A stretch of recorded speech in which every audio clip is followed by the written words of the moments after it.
Olá!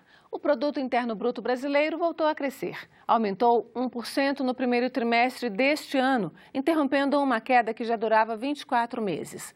Mas o que isso significa na prática e o que indica para os próximos meses? No programa de hoje, vamos falar sobre a conjuntura econômica em momentos de crise política. Nosso convidado é Felipe Salto, diretor-presidente da Instituição Fiscal Independente, criada com a missão de elaborar cenários que indiquem rumos duradouros para a economia brasileira. Felipe, muito bem-vindo ao Agenda Econômica. Eu que agradeço. Vocês têm uma missão difícil, né? Pois é.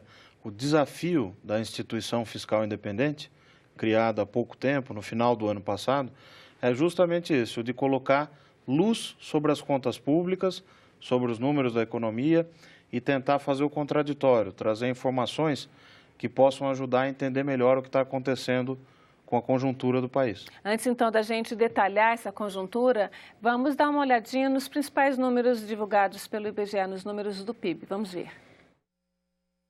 A safra agrícola de verão aliviou a conta do Produto Interno Bruto. A colheita recorde registrou aumento de 13,4% na produção de milho, soja e arroz. Mas na indústria, o crescimento foi bem modesto, apenas 0,9%, em comparação ao último trimestre de 2016. E no setor de serviços, o mais importante na formação do PIB, não houve crescimento algum.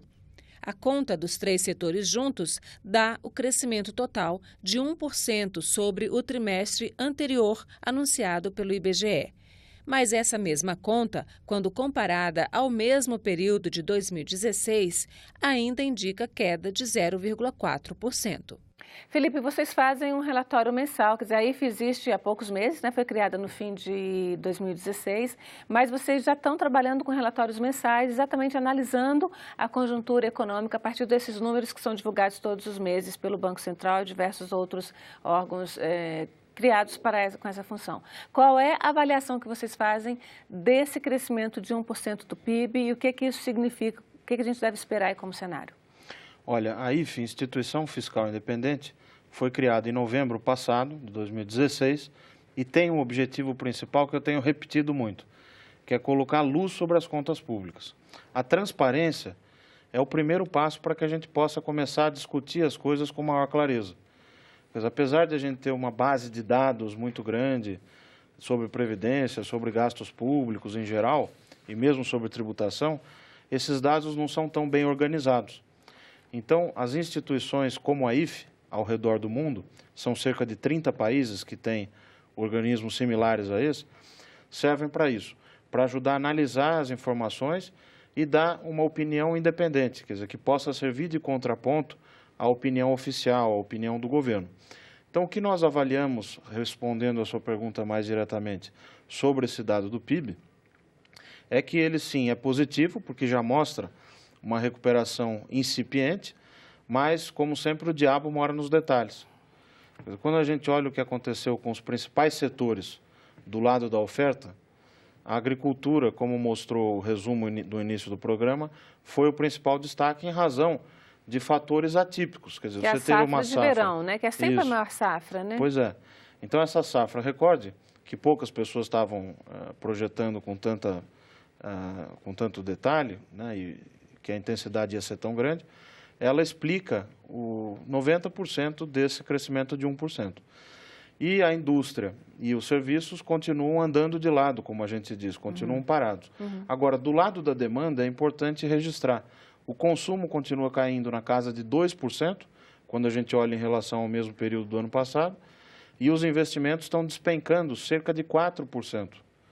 Isso é muito preocupante, porque no Brasil as receitas do governo dependem do consumo e do investimento. Vamos então pegar um pouquinho mais a parte ainda de investimento, né? A gente sabe que essa safra, ou melhor, de resultado, não vou nem colocar investimento, mas de resultado. A gente sabe que essa safra não se repete, ela é sempre a maior safra do ano, a safra de verão, a gente tem mais outras duas, mas elas são mais residuais. Então, a gente já sabe que não vai ter, que esse crescimento por arrecadação, ele não vai acontecer, nessa parte de investimento, ele não vai acontecer, não se repete no restante do ano. Pois é, são fatores, como eu disse, atípicos, eles não vão se repetir, então a gente vai depender de outras coisas para que a economia volte a ter um desempenho bom. Por isso eu tenho dito que ainda não está claro que há uma retomada para valer. O dado é positivo, indica uma recuperação incipiente, inicial, mas não é uma retomada ainda muito clara, a pleno vapor. Do que depende essa retomada a pleno vapor? Depende de uma mudança na composição da política econômica. Nós temos ainda no Brasil hoje uma taxa real de juros, quer dizer, os juros descontando a inflação, que tornam o crédito e o investimento muito caros, né, relativamente aos outros países, que é da ordem de 6%. A gente pega a chamada Selic... Isso é taxa básica, né? Pois é, você pega a chamada Selic, que é a taxa básica, está em 10,25%. Se você desconta a inflação esperada, porque o investidor, quando vai tomar a decisão de investir, ele considera o juro e a inflação que vai ter para frente. Fazendo essa continha, dá 6%. É a maior taxa real de juros do mundo. Explica um pouquinho esse casamento, porque o Banco Central sempre usa, os governos em geral sempre usam essa manipulação aí da taxa de juros como uma forma de frear ou estimular o consumo, ou seja, uma medida de contenção aí de inflação. A taxa de juros está muito alta e no relatório Focus, o Banco Central indica que a queda que vinha acontecendo pode não ocorrer na mesma intensidade. A gente está numa queda de consumo, taxa de juros alta, quer dizer, esse consumo cai mais ainda. Como é que é esse controle? Em que momento se decide subir a taxa de juros ou baixar a taxa de juros? Diante de uma economia que a gente está, ainda não dá para dizer que saiu da recessão, né? Olha, Antônia, essa é uma questão essencial, porque o PIB teve um tombo, uma queda acumulada em 2015, 2016, de mais de 7,5%. Então, foi a maior queda da história depois... aliás, a maior queda da história, a segunda pior foi na crise de 29, para que se tenha ideia, né, na grande crise de 29, em 30 e 31, quando a gente caiu cerca de 5,5%. Que chegou aqui 30 e 31, né? 29 nos Estados Unidos. Então, o pior biênio da série histórica do IBGE, que começa em 1901, o IBGE que calcula o PIB, foi esse biênio de 2015 e 2016. Então, não dá para brincar, porque a economia ainda está muito mal. Ela ainda está muito mal. O ajuste fiscal em curso vai ajudar que a gente saia desse buraco, porque ele permite que o Banco Central reduza os juros. E permitindo a redução dos juros, o investimento volta a ser estimulado. O consumo, o crédito. Agora... Então, você acha que é isso mesmo? O Banco Central tem que segurar aí a redução da taxa de juros? Acho que o Banco Central tem que continuar reduzindo o juro, como ele vem fazendo. Agora, o que ele sinalizou na última ata do Copom, que foi divulgada nos últimos dias, ela mostra naquela ata que o ritmo de redução pode ser menor. Ou seja, em vez de ser 1 ponto de redução, vai ser 0,75, alguma coisa similar a isso.